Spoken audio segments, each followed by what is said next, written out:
but I never really saw it as a career in all reality. So I went on to veterinary school, graduated from Oklahoma State in 2003.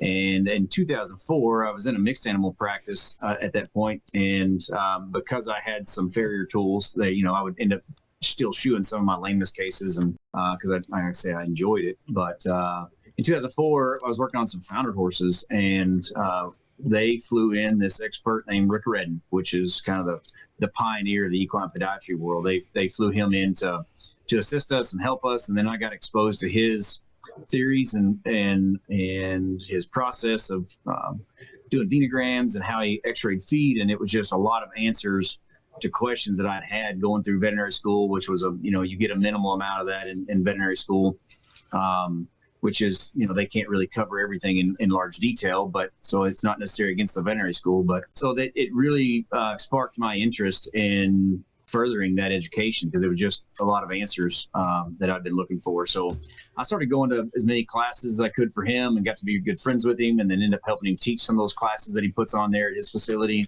That's how I met Mike through Dr. Redden and those classes. So I stayed in a mixed animal practice for about 5 years, and when it got down to it, all I really enjoyed doing was the podiatry work, and ended up in actually in 2008 I moved to Alaska for a couple of years. Oh wow. It's kind of a burnout fix, I think, in all reality. And I met some people through Dr. Redden as well that had a practice up there. And so I had a girlfriend at the time and asked her to marry me and moved to Alaska. So we moved to Alaska for a couple of years. That's got to be love to sit there and go, oh, yeah, I'll leave Oklahoma and go all the way to Alaska. Mm-hmm.